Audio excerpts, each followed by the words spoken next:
Hello again.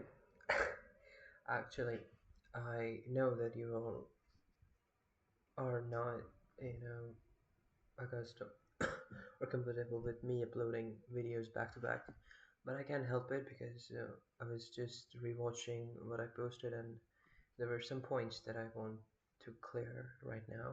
What I said, like, don't take it as like somebody poked me that I'm wrong or something. I just rejuvenating what I said and you uh, trying to clear my stance. So when I said Indian subcontinent are basically the same people, I am very well aware of the ethno-linguistic diversity of the Indian subcontinent. There are Indo-Aryan languages, there are Dravidian languages. The Dravidian language family branches to the southern Indian part of the country, and there is a distant agglutinative Dravidian language in Pakistan known as Brahui. So I'm very well aware of that. I'm not some, I'm not that dumb that do not know uh, the underlying depth of things.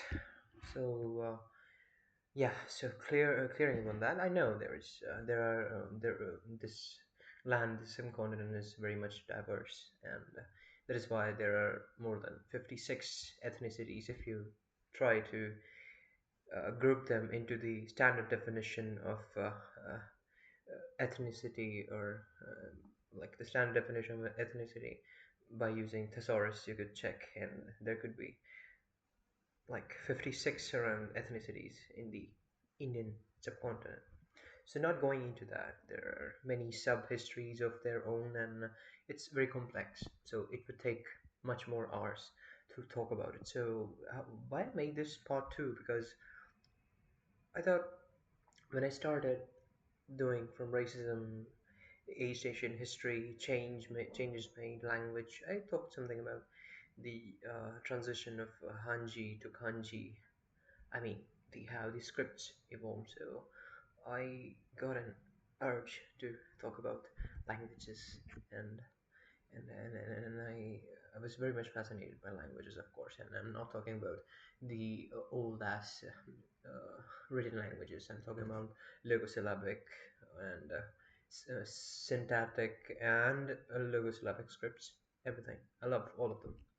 So to give you a background, I am researching on the Indus Valley script and the Indus Valley civilization that was constituted both Pakistan and India, northwestern India, and now it's contemporary, like around 60% of Indus Valley is in India and 40% in Pakistan, with extent going to Rakhigarhi in Haryana, right?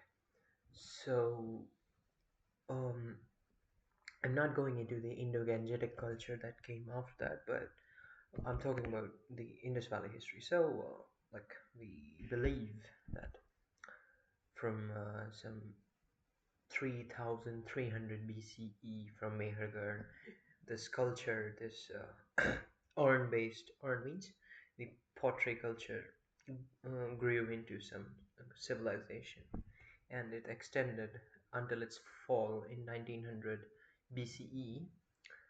It constituted of a land area of a gigantic number. It's like a million kilometer square of area. So it's a massive thing, and of course, if if it covers such a massive land, they should have some kind of social software. Like by social software means the connecting link between the people. It's not like the people, the Mehergarh people or the Indus Valley people were such in mass number. Of course, they intermixed, maybe intermixed with the contemporary people there, and also the outside influx of people who should have been there. But of course, they were traders, very good traders to be precise here. So, um, um, yeah. So the what is it? Yeah, the history of the Indus Valley people is somewhat complex, or rather very vague compared to other contemporary ancient civilizations. Like by ancient civilization, I precisely mean the Mediterranean civilizations like the Sumerians, the Egyptians. Also, I'm talking about the the lesser known Dilmun kingdom and the Dilmun civilization, which constituted the present day Oman and Bahrain, right? Shore, basically. So I would be coming to that, and so you see, there were many contemporary cultures when Indus Valley was, in its peak. There was Oxus civilization called the BMAC, or the Bactria Margiana Archaeological Complex, and their culture was very much fascinating. I was researching about um, the artifacts that came out of that, and I saw some weapon and their designing of the weaponry that they use. It's fascinating, fascinating things.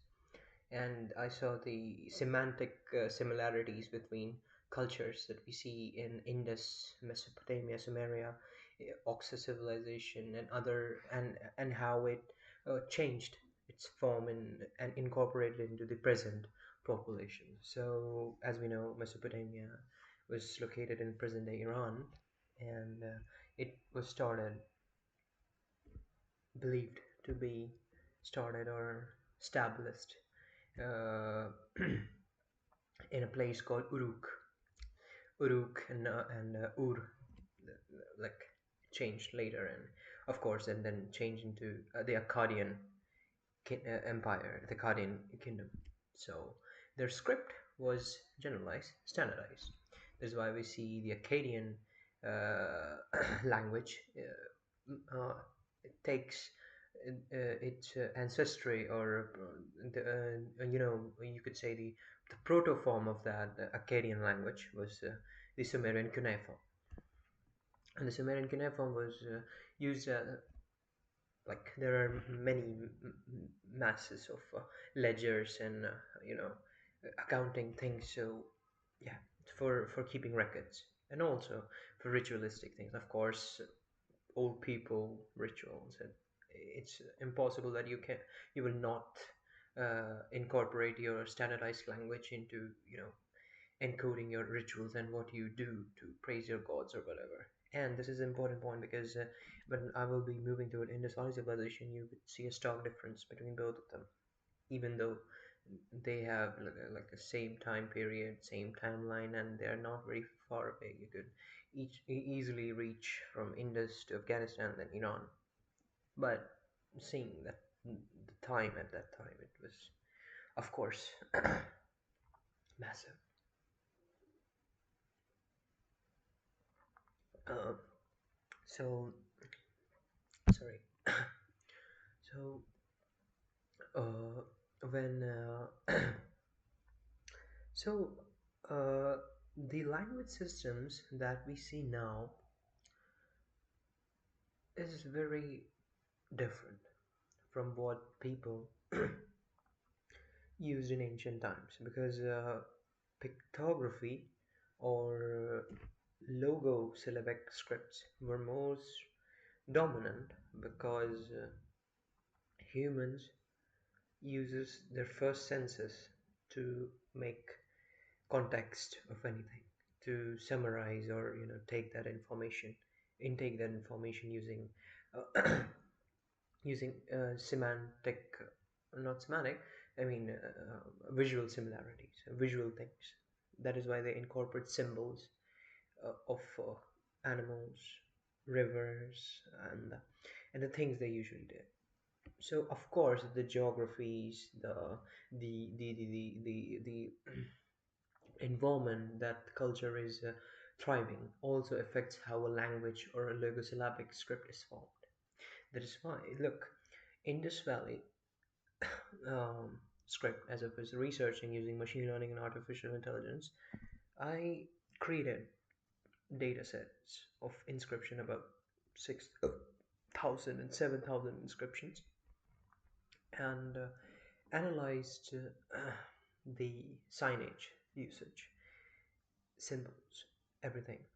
And the most, everybody knows that the brevity of the signs means, meaning the length of those inscriptions, very short compared to Sumerians, compared to other legosyllabic scripts.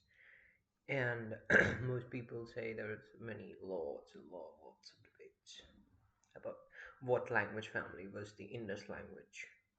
Some people even say it wasn't a language, but I got some results which could debunk the not a language theory.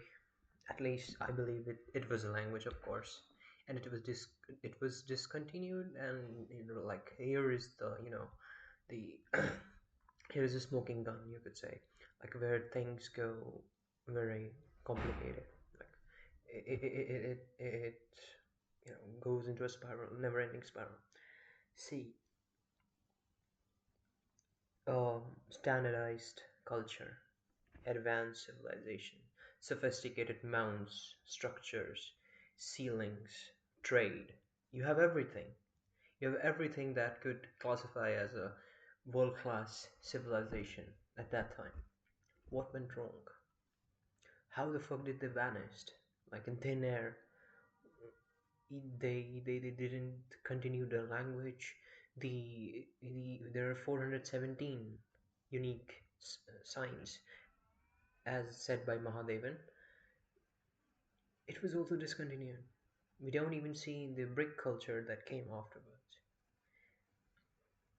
Well, yeah, somebody would argue like something found in Tamil Nadu or something found in the pits of Uttar Pradesh or something in the Indo-Gangetic plain have some sign in single sign. No, that's not called continuation. It's called the semantic continuation of something which people have a vague understanding of that shit. There's something happened. Something happened that is beyond what we could interpret. You know what I'm saying, right? You could link everything. We deciphered Akkadian. We could very much understand what Akkadian was. And by the way, there are many scripts that we still cannot decipher, like Proto-Elam, Proto-Elamite. Still, we do not know what is it. Linear A, even after cracking Linear B, we still cannot. Linear A, Rongo Rongo, Indus Valley script, many such cases. So coming to the modern world, I mean the nearer modern world, like from 1500 BCE to the contemporary world right now. So talking about South Asia in general, um, most people believe that the constant influx or the influx of outsiders into Indian subcontinent created the language family as we know today.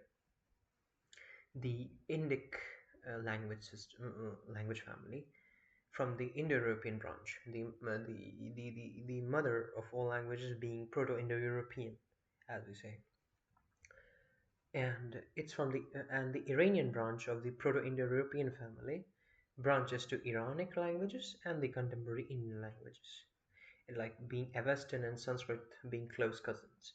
That is why we see, like I will be coming to that, how there are similarities between the pronunciation of Avestan languages, the Old Avestan, Old Persian, and some some Sanskrit pronunciations and words, or similarities between them, because it branches from the same Iranic source. So um, yeah. So the one thing which I um, saw when I was comparing Proto-Indo-European, the accepted pronunciation of things, the annotations, and how we pronounce those syllables, very much is preserved in Avestan and Sanskrit. as compared to other European languages. I know I'm still again generalizing. I am telling you what I saw. I do not, literally, I cannot just compare every European language, each and every fucking branch, and then compare. I'm just like to just you know go with the flow, right? And like to continue my conversation. You could check if there are more. Of course, the European languages are from the Indo-European branch families. Of course, they have similarities, more similarities that we can imagine. Of course, like we see Lithuanian being compared to Sanskrit, there are many similarities, right? Yeah. So,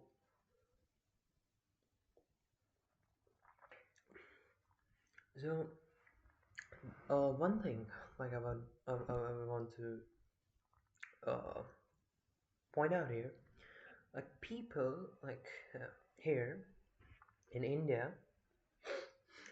they fight over languages, big thing here. Of course, it's agitated by politics, but not going into politics. I'm talking about the general sentiment of people. That people say South India is the real ancestor of Indian language. North Indians say, "Oh, we kill those uh, Dasyus." We'll be coming into this. This is a very major misconception among common retards. I'm sorry to use that word, but people are retarded. I can't help it. It's an um, they show subservient nature. So like low IQ things. I cannot help it by saying that, oh no, there is some sort of majorly, i- if you cannot critical think these kind of things and just get washed away with whatever shit you consume through politics and language debates, I cannot help you.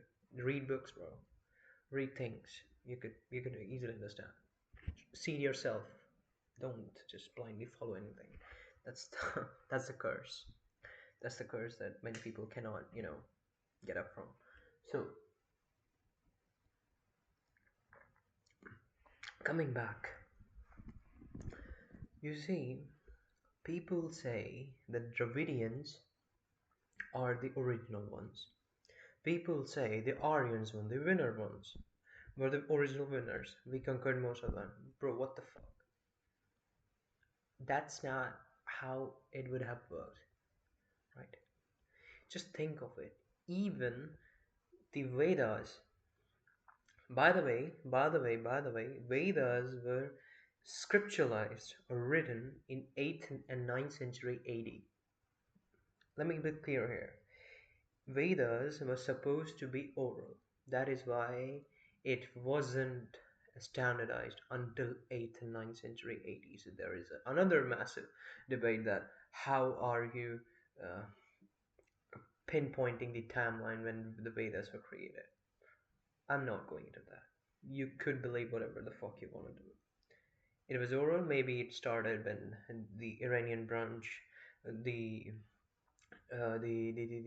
Iranian language family separated, like Sanskrit, Avestan, and shit like that, and then people standardized these godly scriptures that they got from uh, their direct ancestors, like the Proto-European people and steppe people, and there's many things. I'm not going into ancestral things. I'm talking about languages right now. So Rig Veda or the Vedas itself, the later Vedas like the Yajurveda, Samveda, they have words. They have loan words from the Dravidian language family, Dravidian languages. So you see the unity between languages, the unison, like they literally created the contemporary languages, culture that we currently follow. I'm not saying that what we follow now is not adulterated or polluted. It's almost 90% polluted, by the way. I'm sorry to say. But whatever the fuck people follow nowadays in the Indian subcontinent is not what was like back in the original Vedas. Like many things change. Even the Vedic Sanskrit changed into contemporary Sanskrit. So it's a major gap. It's a major linguistic gap, and linguistic gaps, even the gaps in grammar syntax, changes what we perceive, what we understand by text. So it's polluted, of course.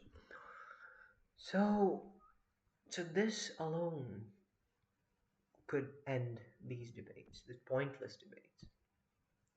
You shouldn't look, bro.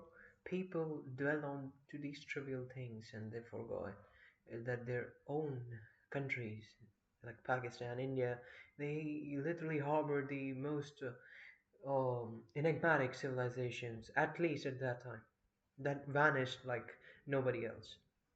Indus Valley, bro.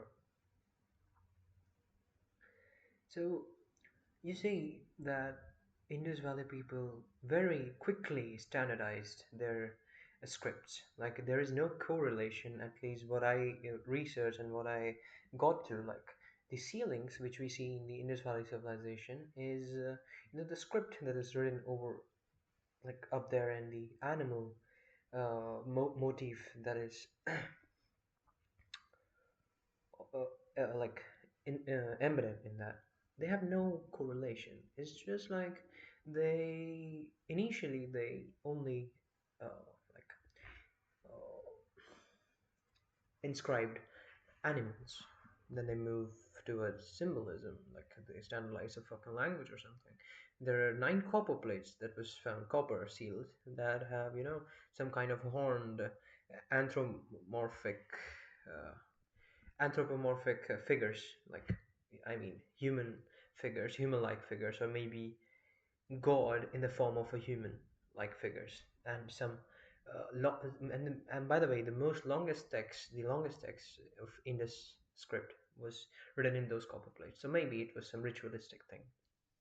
And by the way, still not going into it could be a very long video if I go into linguistic and everything. So let's move towards like, enough of Southern Asia. Enough. Logosyllabic scripts, the Chinese logosyllabic. You see, the Sinospheric languages, the Japonic languages, uh, they, the Tibetan script, the Vietnamese script, the Chinese Hanji style, the Korean, I don't know the name of the writing name, I don't know. They're all semantically similar but different because they branched off. So geographical distances also change the way people speak. Because let's say you take a word from India along Silk Route, right? Let's say for say tea or chai, right?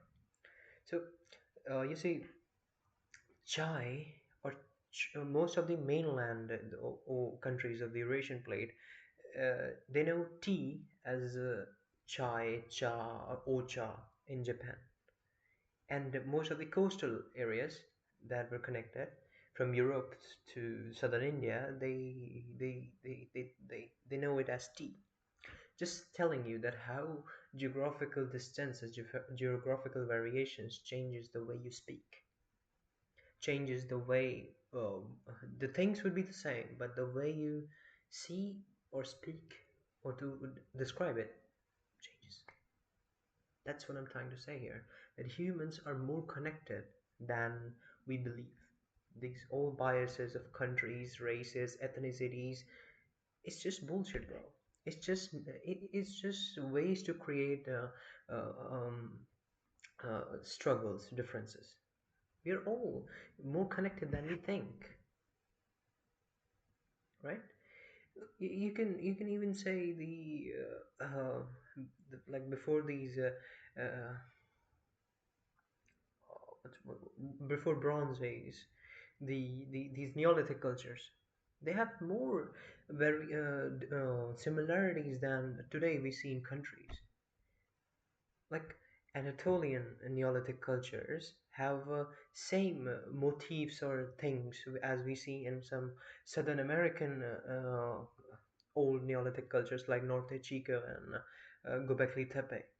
and maybe some Indian Neolithic culture like Mehergarh. And we also can see that in the uh, Japonic lands too, the Jamon people or the Ainu people, they would have some semantic similarities in between these Neolithic cultures, even though they're so far apart.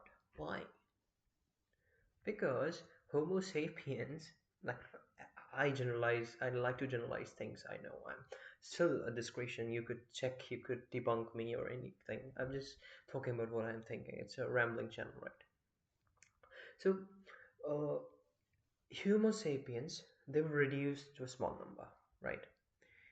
They, the Ice Age ended 10,000 BCE, as most of the people try to generalize how contemporary world was made after the Ice Age ended. But I don't think so. It's right. There could be many other things that could have happened in many parts of the world. We could not just say that the Homo sapiens were only this much in number. Bro, even New Zealand and the other far lands weren't even recognized till some 1100, 1200 when we were making maps. We still didn't know about them, but there were people living there, right? The North Sentinelese people, they have like the Andaman and Nicobar people. They have I don't know what kind of languages they are speaking or whatever, how they communicate. It's different, right? So we don't know. Like human history is more complex, and also being complex, and still we are more connected than we think. So I mean, I'm seeing the increasing amount of hatred between humans, just on the base of how you think, speak, and walk, bro. No way, dude. It's not right. Like just think about your ancestors. They're more connected. They were more loving or more respectful to each other. I know they fought. Of course, humans have the intrinsic nature to fight, but still they respected each other. They do not dwell to petty things like racism and shit like that. Oh, now you're saying that. How am I connecting uh, oh, far apart things into one chain? So yeah, that's how I talk. Yeah, it's a monster, by the way. I'm not drunk. I'm not drunk. Okay. So, yeah. And the fascinating thing is we see these Ainu people. Like, I still, I again jumped my bounds there. But yeah, they are also fascinating. Like I was reading these scriptures. Like there's a book called Songs of God and Songs of Humans, because Ainu people they are kind of they follow some kind of shamanic religion. Shamanic means they treat or they believe that gods are in nature, like the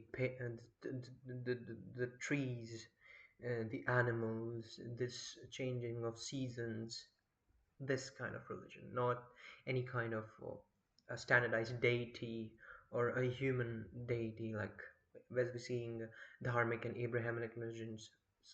It's very far apart. It's kind of like an neo Neolithic continuation of religion.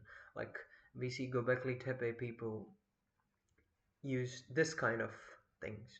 They do not have like Shiva, Jesus, Allah, Allah, or other. Other. Sorry, I'm so sorry. I'm sorry pronouncing names wrong. Sorry. Or Moses. They do not have like these names for them. They saw gods in nature. So the exciting part is how did we get here?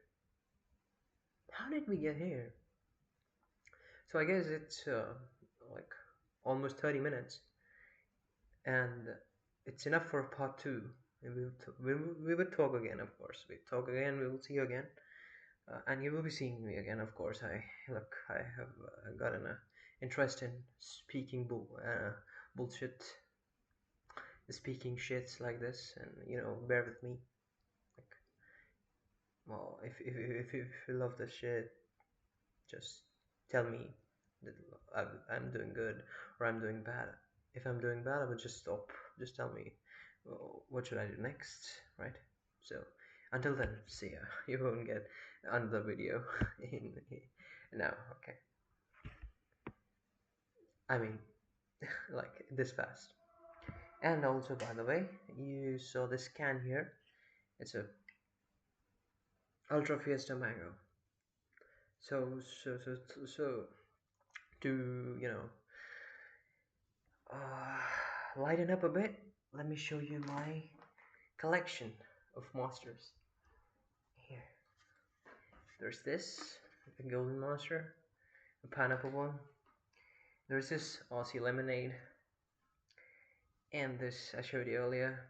There are many cans. I just threw it, but now I'm collecting again. Here's Pipeline Punch, and of course the white one, the white monster, the OG, the Agarthan one. Sorry. Yeah, yeah. Mm, the white monster is there. I'll show you some another time. Until then, see ya.